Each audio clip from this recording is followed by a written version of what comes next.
All right. So, welcome to Sass number 2. By the end of this lesson, you should be able to structure a project with Sass, and you should be able to reuse styles with mix-ins. So, first things first. Let's make a new project. Give me another noun. Snow. What was it? Snow. Snow. All right, so this one's going to be called Snowball Fight. And I'm going to make let's see. I'm going to make a source folder this time. And make a source folder. And then I'm going to make a styles folder inside of that. Yeah. And then I'm going to make a dist folder. And I'm going to put my index.html inside of that. We'll say touch dist index.html. I'm going to touch source styles app.scss. All right, so your folder structure should look something like this.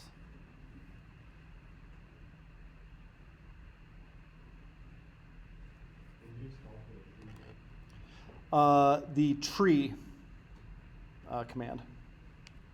Something you do with brew install tree. And then I'm going to start up a server.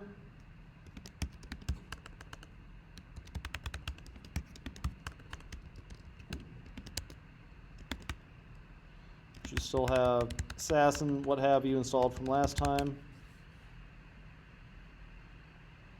Beautiful. Oops, except I need to serve out of that dist folder.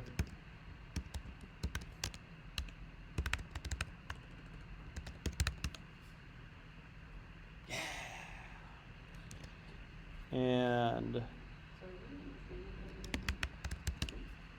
that.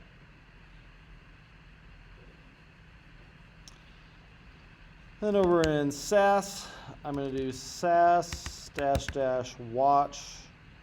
I'm going to watch source styles, and I want it to go to dist. So if I do that, perfect.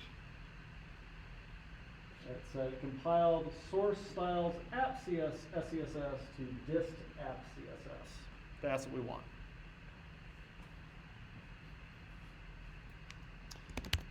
Then over in our editor,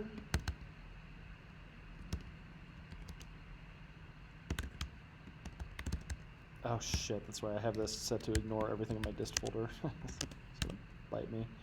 All right, so we have an empty HTML file. Let's stub this buddy out. Doc type HTML, HTML, head.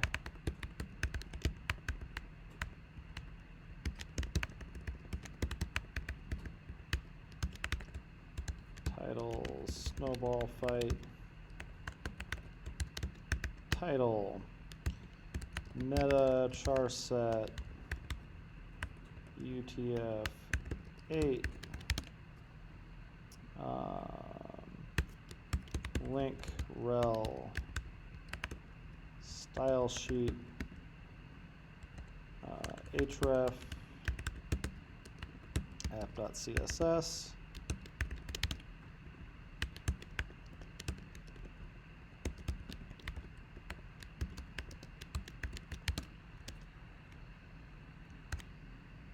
Cool. And then if I go to my app SCSS and make all H1s red, there it is. So I'll give you a sec to catch up, but that's the tree. We did not put this app CSS or this app CSS map in here. How did those get there? The Sass command was Sass dash dash watch, then it's the thing we're watching, colon, where we want to put it. In the main, in the top of a folder, yeah.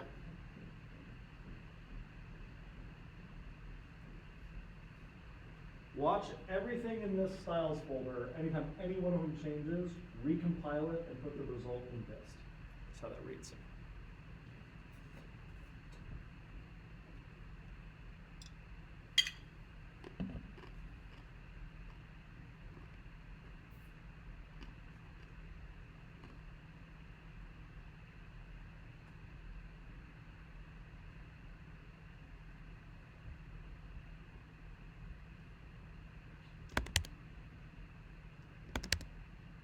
Questions so far?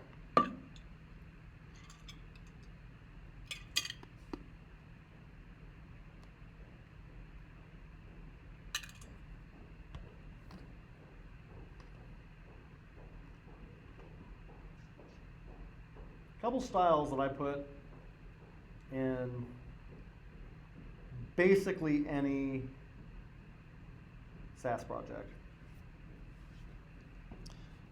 I'm going to touch source styles underscore colors.scss. Why the underscore? What does that do?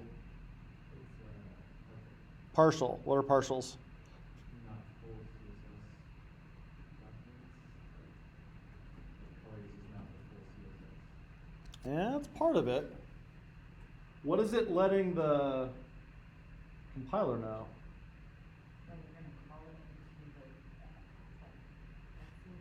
Yep, it's going to get included in this, so don't do it separately. If I don't put that underscore in there, the little Sass runner watcher that I have right now is also going to make a colors.css file and put that in my dist directory also. This is saying, nope, I'm just breaking things up for this app SCSS file. Okay, so I make colors. I usually make scales or sizes also. I usually make one for typography. Mm-hmm.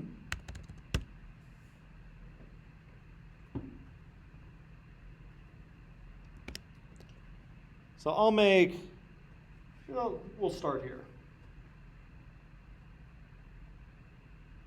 Shared colors, shared sizes, shared typography. A reset, why not? So I'll put something like reset in here.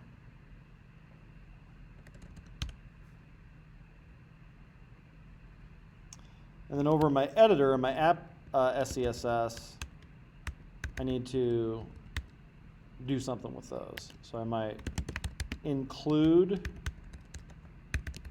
reset, include scales. Note that I don't need the extension or the underscore. Colors.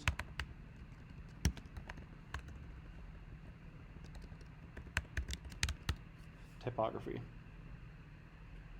Now all that stuff is just getting accumulated in app.scss.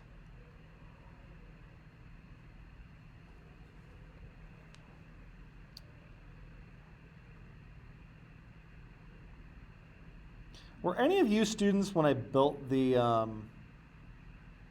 color palette for the Firebase site? It was a while ago. Yes, you did like the. Yeah, correct.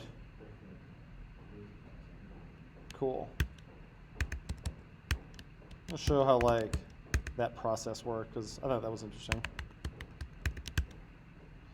So I'm going to make a few LIs in here. And I'm going to put a NBSP. Stands for non-breaking space.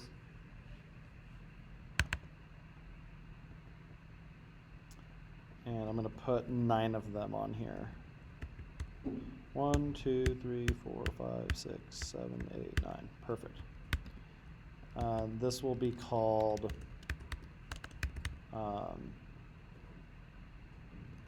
palette. That was 1L. Yeah. All right, so this is gonna be called palette. It's got 9 empty list items in it. Over in app SCSS, I'm gonna type class palette should have display flex.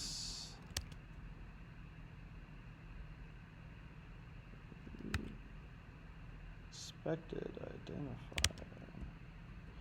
Oh, is it not quotes on these? Might not be quotes on these. Oh, it's import. There. Thank you. And you got to have the semis. Monday for everybody. Perfect. And then we'll have list style none. All right, cool. It's import, not include. Include is our second objective. So we'll talk about that.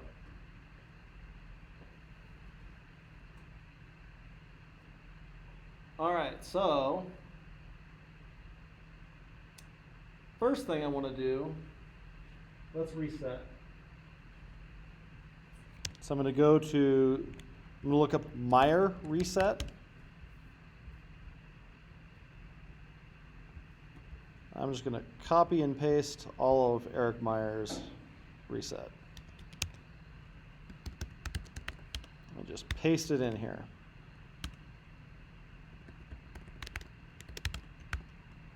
Beautiful. I go back over to my app. Neat, it's reset.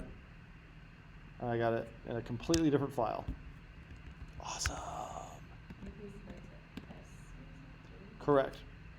I put it in reset SCSS.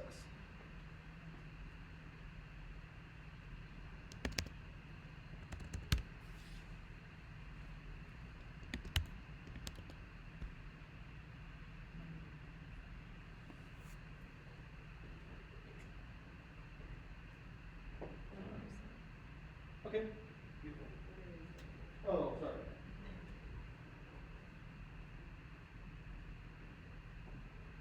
Let me see your app SCSS. Let me see your index HTML. Let's save it by the way. And the style sheet. Beautiful. Refresh.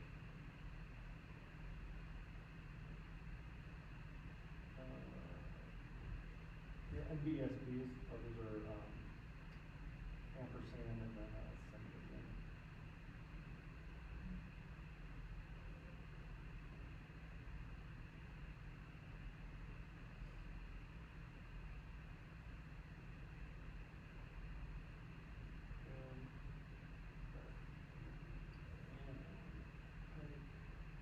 Well, not type.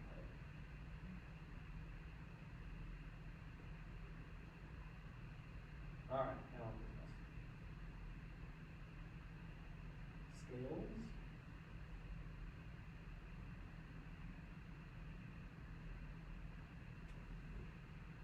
Hey, I'm on business. Right, Cody? Cool. So, over in scales, what we're going to make is we're going to make a bunch of little boxes that we'll use to make the palette. So, over in scales, I always do something kind of like this. I'll say baseline is 16 pixels. And then I'll do like small, large, extra small, extra large, extra large, and so on. So we can just get a scale generated for us.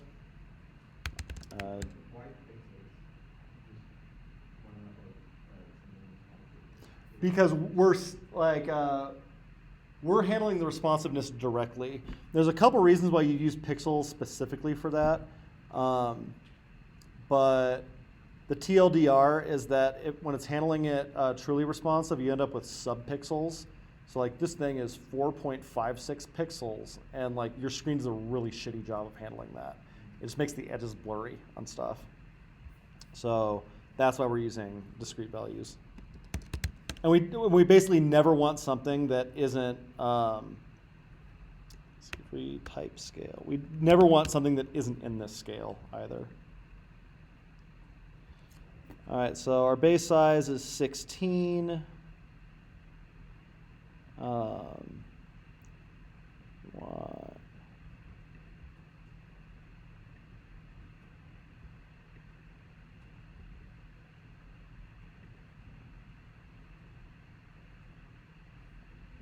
Oh, this is doing the subpixel shit too. Hang on.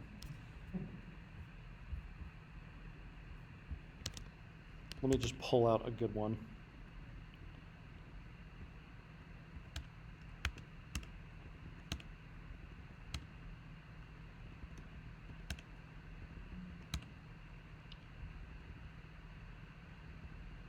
Cool, so let's do a 12, a 16, a 24, a 32.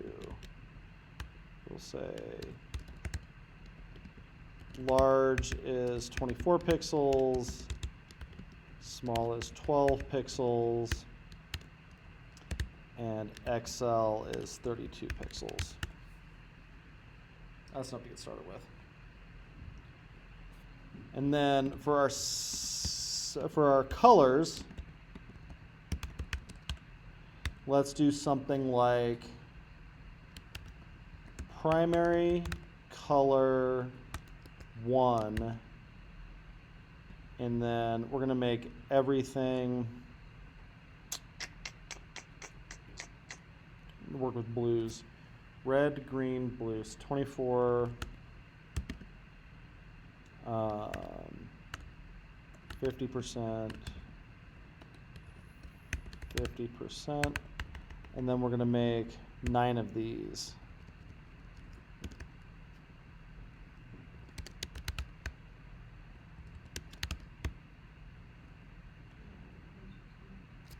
Vim magic. The Vim trick is, all right, you have all these things here. You go to the second number, you do a vertical selection, and then Control A is increment. So if I do that, they all just go up 1. If you do G, lowercase g, and then Control A, so G, Control A, it does it in a sequence. That was like the first Vim trick I saw that was like, all right, I'm in. Throw away Sublime or what I was using at the time. All right, so I have these 9 identical colors. And then we're going to build a type scale. So I'm going to say inside of palette,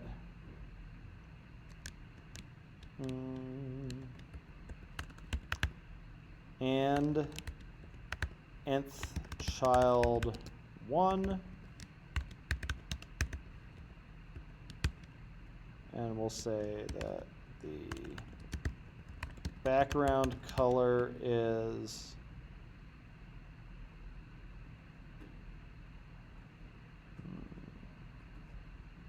no, actually, this is li.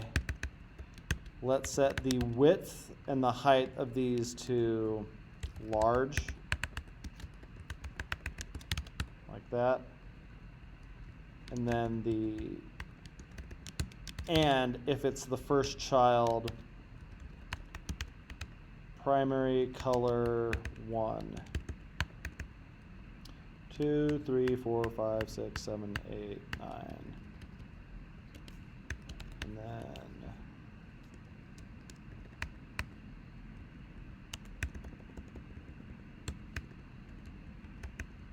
update all these and so that they are the right numbers.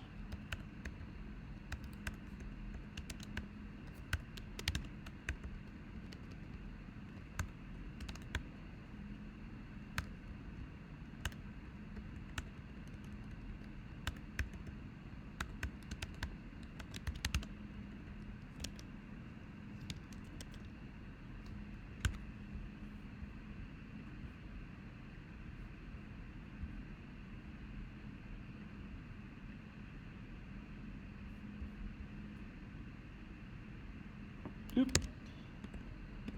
My bad. Over in colors, these are HSL colors.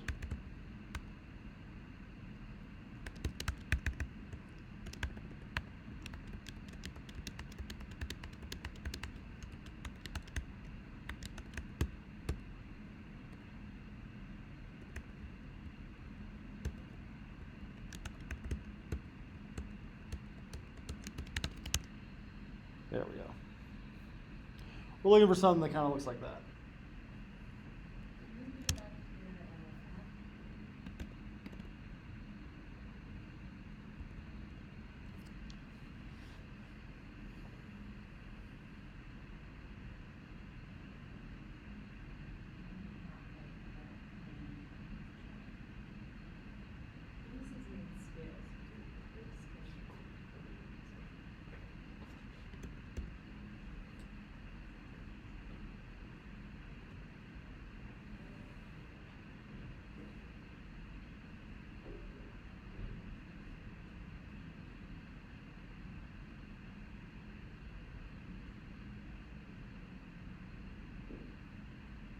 It's probably mad that like it's not readable.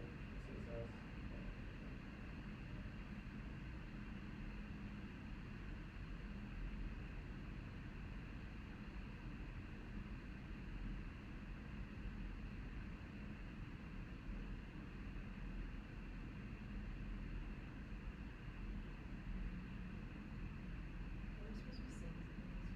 Yes. I should see a big blue bar.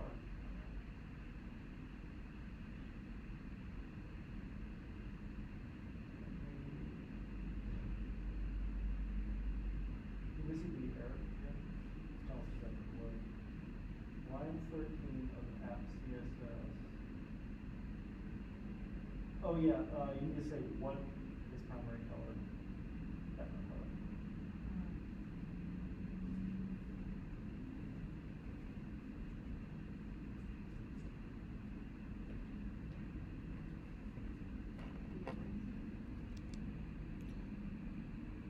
So yours should look like that. Your HTML should look like that.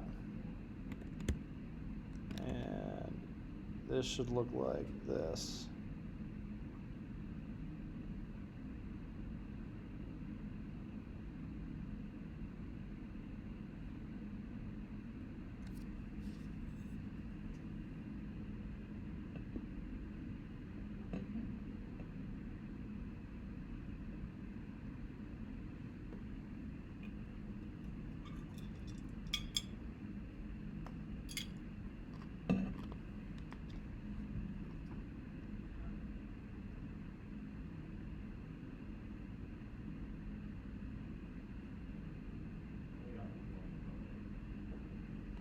It should just look like one. Okay.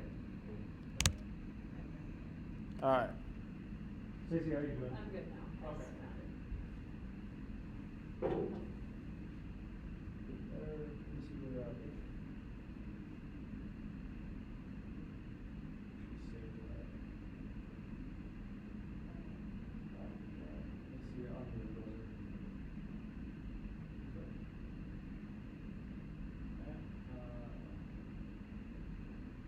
You all have a palette class. I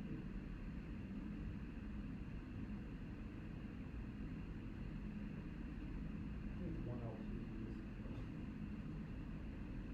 And then you see your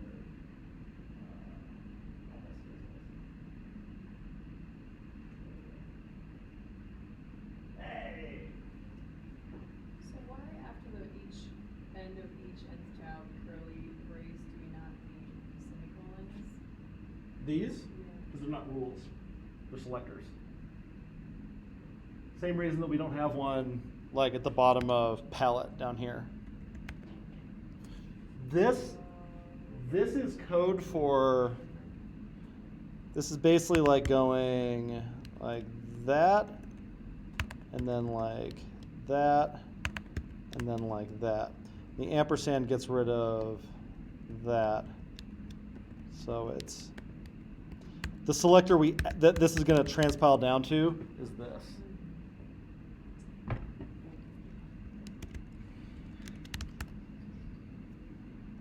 All right, so Toby, you got bars showing up? Yeah. I got it. Beautiful.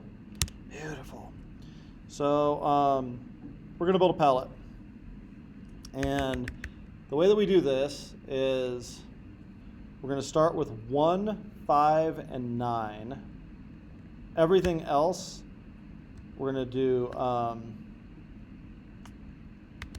visibility hidden, not display none. Yeah, because we still want it to take up this space. Well, do we?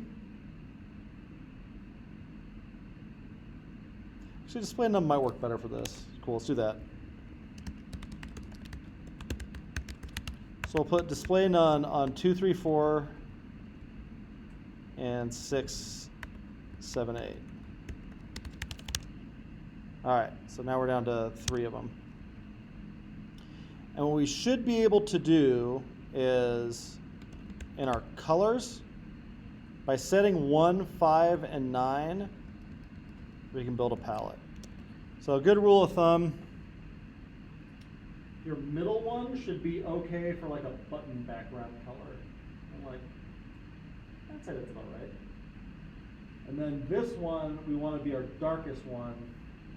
So you want that to be good for like text. And so I'm going to say middle one's fine.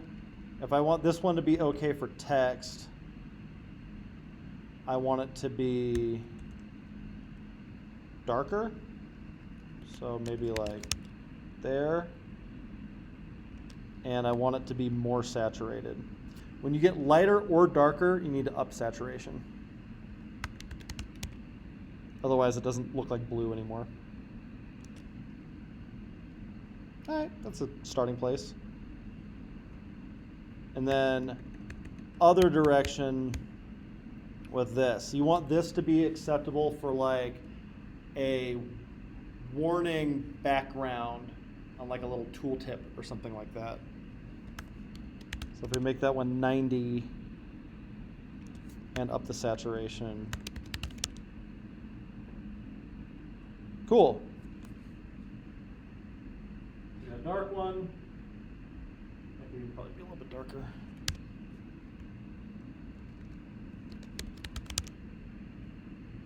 Perfect. We got a really dark one, a really light one, and a kind of in the middle one. And then the palette building process is we just add back in the middles on those. So we had like 3 and 7. Let's bring those back. Cool. Now we just need to make those in between these. So for our 3, that's, I usually start by like just mathematically finding the difference. So between 50 and 80, that's like 65. And between 10% and 50, 30.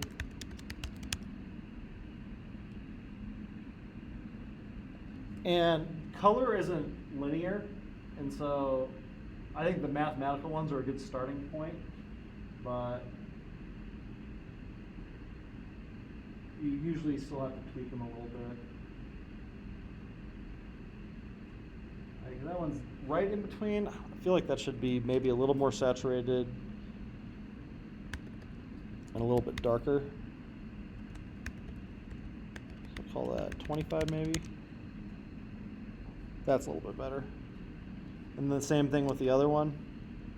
So 7, maybe bump that up to like 68 and 70. That's pretty good. Cool. And then if we're going to keep going with that, then we just keep splitting it in half. And that's how you build a palette. Now what's cool about this is when you're using these colors in your app, you go, I wonder if primary color 5 is good for this. Too light. But rather than picking out a different fucking color, you go, cool, how about primary color 4? Still too light. How about 3? This is getting there. How about 2? All right, that's too dark. And now you know it's 3. So much better than coming up with a different color every single time.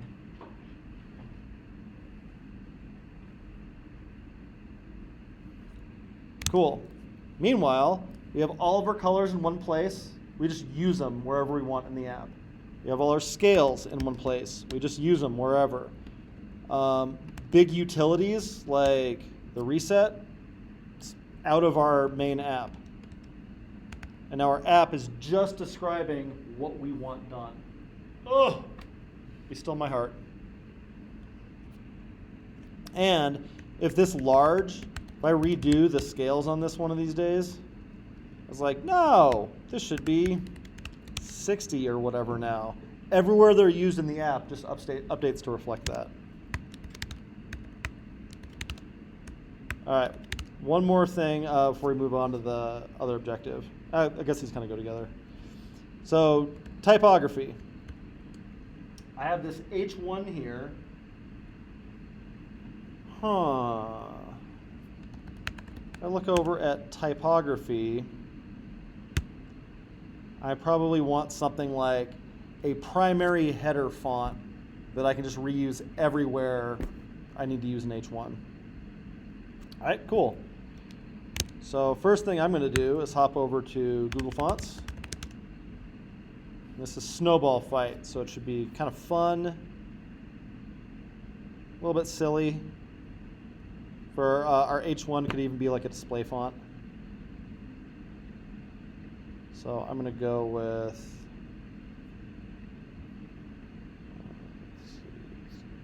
this one actually doesn't need a lot of styles.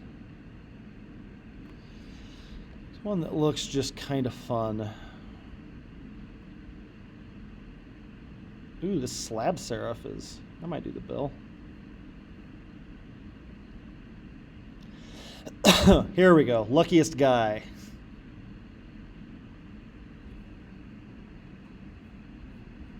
So I'm going to grab the import from that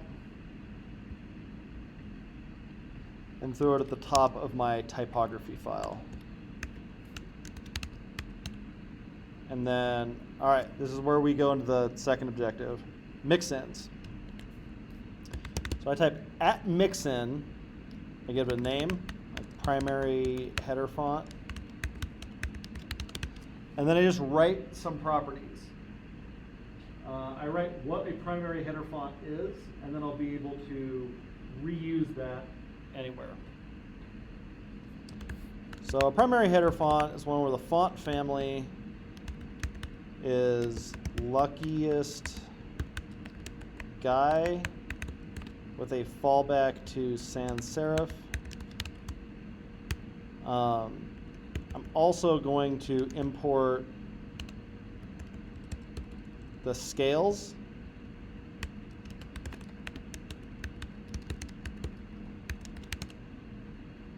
And I'm going to say the font size should be XL.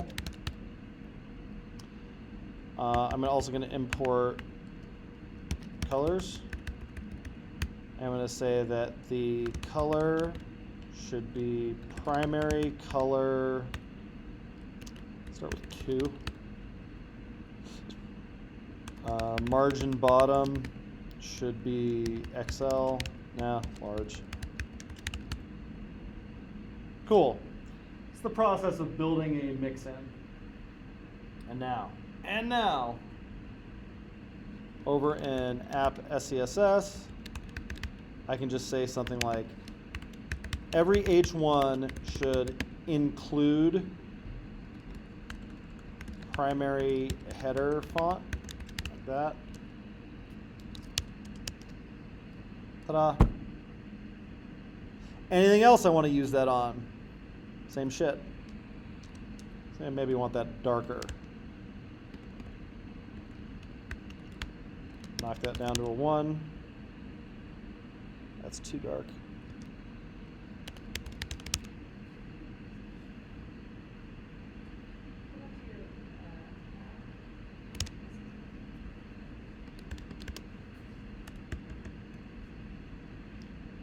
Hardest thing about SCSS is probably keeping what has quotes around it and what doesn't straight. I get it. I'm batting about 500 on getting it right the first try.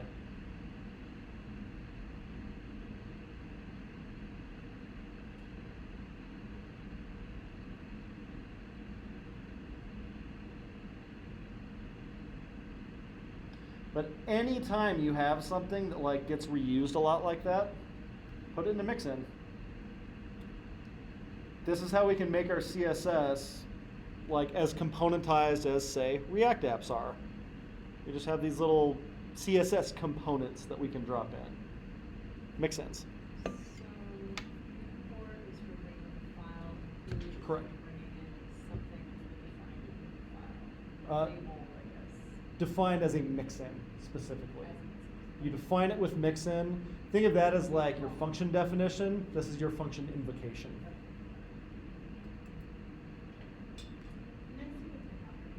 Mm-hmm. You do like mixing for animations and stuff? Absolutely you can. And I would like this to have the following animation. Done. It's just a container for a group of related CSS properties. So you basically are guessing like naming. Yeah, it's like Pig Latin. Sass is pretty stupid. It doesn't do a lot. So what it does is it looks through for everywhere where I'm doing include primary header font and just swaps it out for these four properties. And so the cascade still applies. You can still override them. You can still do all of that shit. It's not smart. When you're choosing your colors, do you do this thing where like just exactly what you did and it just opens their eyes when you're Yeah. And there's a video of me doing that for the Firebase site. It's called like Hike Live Code, I think. I think I did the palette in the first or second one. But you often do those with primary colors, and then you'll do it with like success states, so like usually greens of some kind, warning states, which are like yellows or oranges of some kind, failure states, which are like reds of some kind, and then grays. And so the palette for Hike has 5 different types of colors and 9 different shades for each of them. It's coming super fucking handy. So those would still all be colors, but they'd be mixins. No, it would just be a bigger folder, or bigger file, I mean. So it looks like this in practice.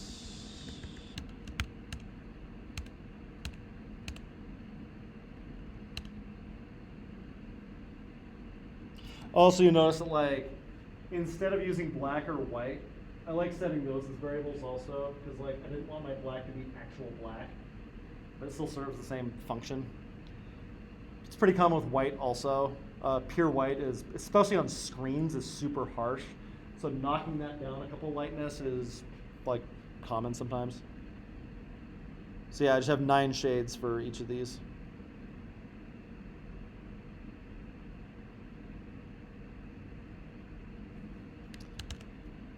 And then I made a separate one for all the forms.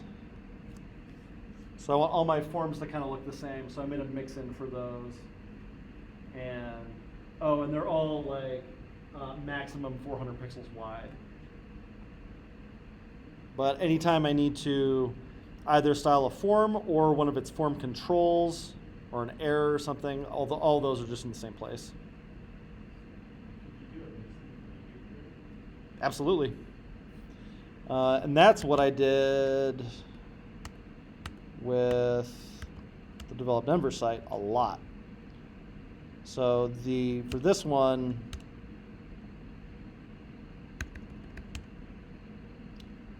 what was it here? So all of the grid stuff is in a mix-in. I go, yo, I want to throw this on the grid. Add include grid. And that grid is adaptive so that whenever it hits this media query, the breakpoint of which is also defined in scales, then it collapses the grid from 9 columns down to 1.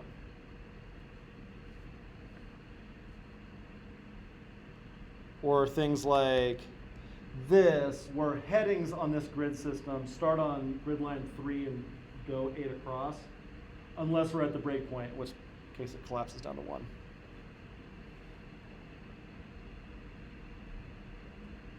Or I need to override a grid and go, nope, this takes up the entire thing. I can just include grid full width.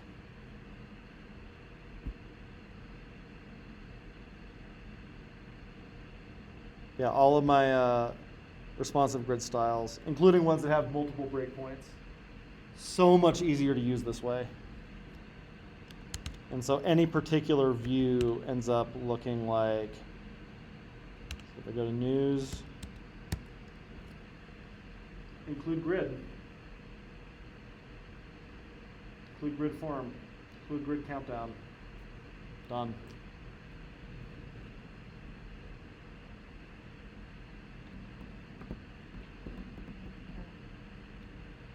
Awesome. Anything else we got to talk about?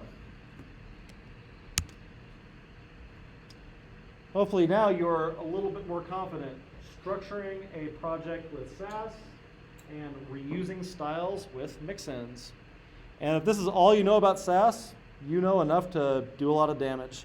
The other stuff like functions and a couple of the other things, inheritance, they're okay, but like I showed you 95% of like my Sass action is just those things. So what do you do with these CSS files that are created for you? That's what's actually getting imported into the HTML file. So you just leave that empty other than minor reset, the app.css. You never touch this at all. Okay. This gets auto-generated for you by your little Sass watcher. It looks at all those files and just compiles them into that. So it gets overwritten every single time you do something. All right, have a good lunch. You're very welcome.